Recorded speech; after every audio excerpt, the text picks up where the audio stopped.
Hey guys, and welcome to my channel. In this video, I'm going to be sharing with you an example of qualifications for a police hiring process. If you're new to my channel, my name is Melissa. I've been a police officer for almost 13 years now. I'm currently a lieutenant in a large metropolitan police department. I'm going to jump right into this video. Most departments are going to require you to be a U.S. citizen or have naturalization documentation. If these are specific documents for you, make sure that you have copies of those readily available. Most departments are going to require you to be at least 20 to 21 years of age. So if there is a specific guideline for age in not only the department you're looking at, but in the state that you're in, make sure that you're aware of that. Every police department is going to require that you have a valid driver's license and a high school diploma or GED. I was in the academy with people who had just gotten their license because they came from states where they took public transportation everywhere and they didn't have to drive. So if that's not something that you have, I would work on getting that soon. If you have been in the military, most departments are going to require you to have an honorable or uncategorized discharge from whichever military branch that you are in. Most will have you complete some kind of skills or assessments test. Some states designate what tests they want used for this,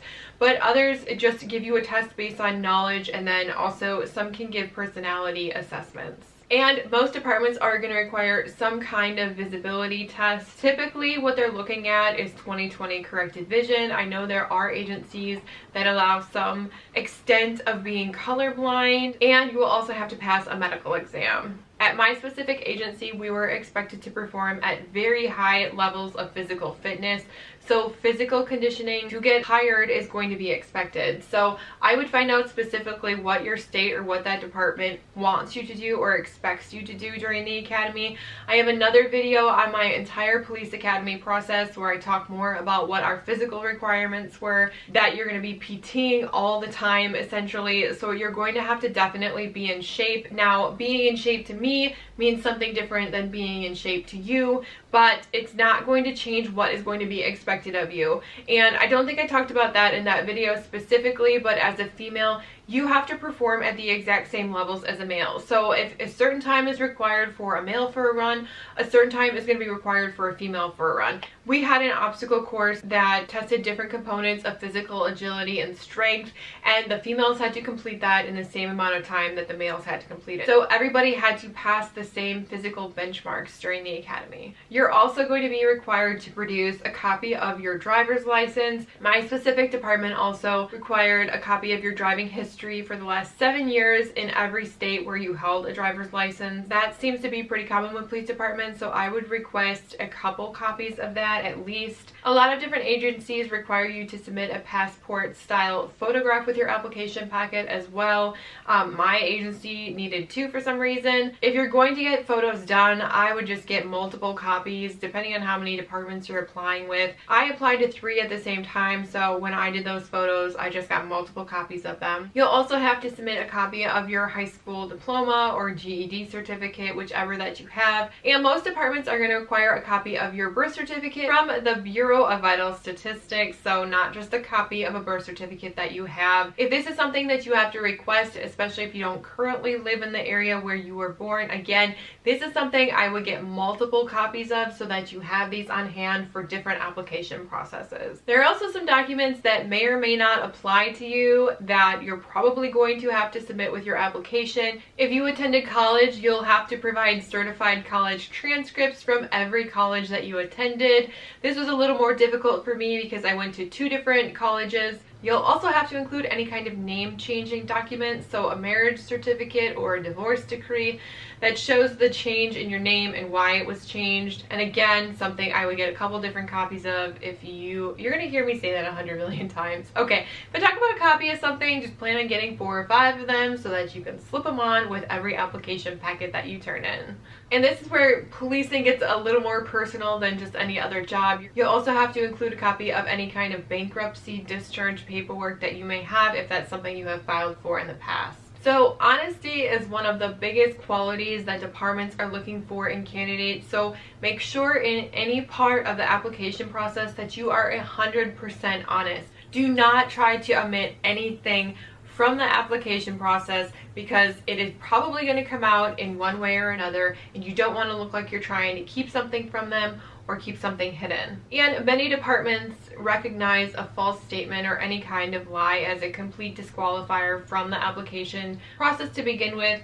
If something is going to disqualify you, it's going to disqualify you, and they're gonna find out anyways. If it is something that's going to be serious enough to disqualify you from the process, you might as well just be honest about it in the first place. Also, when I talk about being completely honest in this process, again, if there's something that you just really need to be truthful about, make sure that you are. When an actual background investigation is conducted, if there's anything that you lied about or something that you didn't completely and properly represent in the application process, it's going to be checked on and it's going to be found out, so you might as well just be honest from the beginning. Many departments have automatic disqualifiers. These I actually have written down and I'm just going to read through them. Like I said, they are really boring, but it is really pertinent information if this is something that you are seriously considering. The first is any kind of felony conviction. So wherever you were actually prosecuted, if the confinement for whatever offense it was or whatever crime it was is going to keep you confined for more than a year, so typically a felony, that is something that will automatically disqualify you.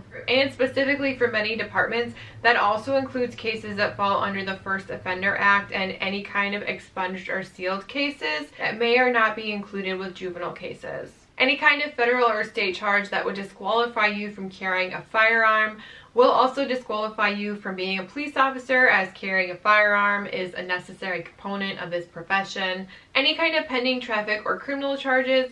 Now, something like a simple traffic violation like speeding or, you know, improper turn, things like that, failure to maintain lane, anything like that is not super serious. That's going to be, you know, put through the court and the system in a certain amount of time. So that's something that probably isn't going to be pending for very long.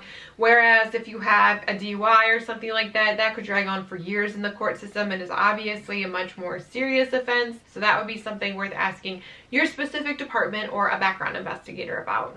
And again, as we covered before, deliberate falsehoods or omissions on anything that is asked of you. These get a little more complicated, so again, I'm going to read them directly from my notes. Any repeated conviction of an offense that could indicate disrespect for the law, a lack of good character, or disposition towards violence and disorder. And any kind of discharge from employment where that discharge would indicate poor behavior and or an inability of adjusting to discipline. Any kind of discharge paperwork from a military branch that would suggest that your service ended in less than honorable conditions. A conviction of a larceny or theft for over $500, and again, in most states that would constitute a felony. Any kind of conviction for a domestic violence offense. Failure to pass your medical, physical, or psychological examinations. Now, these get a little bit more complicated, so different departments accept different things as far as previous drug use. There are very specific drug uses and different time indicators from the last time that you used that certain departments will consider or accept. Everybody has a different policy, so again, check with that specific department. But any kind of use of an illegal drug that may or may not fall within a certain time period. Now, there are some departments, and again, be 100% honest with this in the hiring process.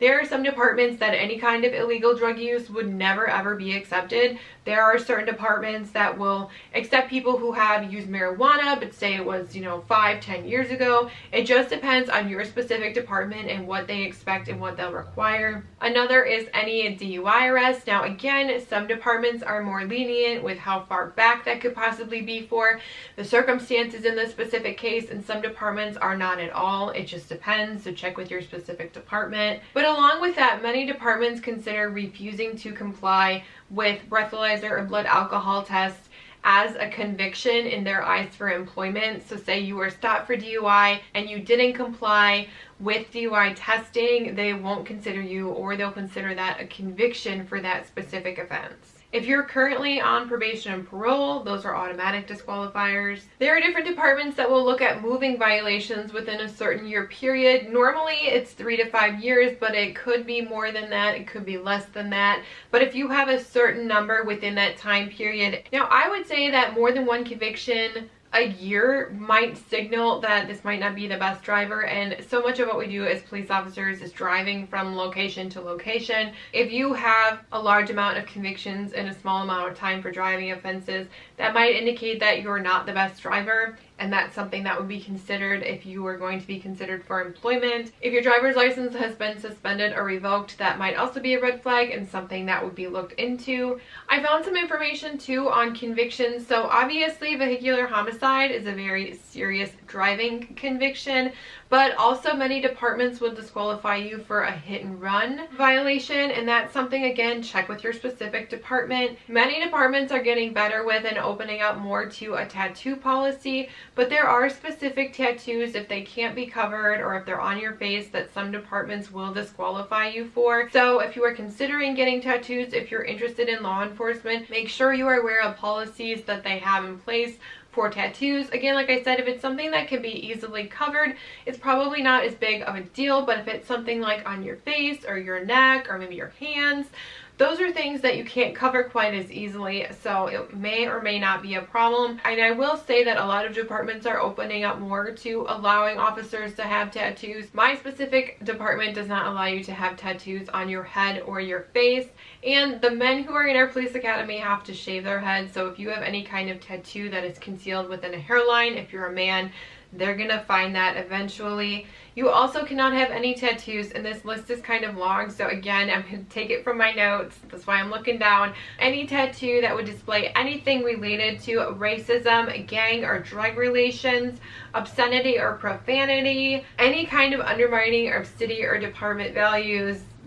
There's quite a few values there, so I would be interested to see an example of that one. Anything that is political in nature or anything that would suggest sexism or sexually explicit tattoos, those are all not allowed. So unless you want to invest in tattoo removal, I would suggest that if those are the kinds of tattoos that you want, that you might want to reconsider getting those.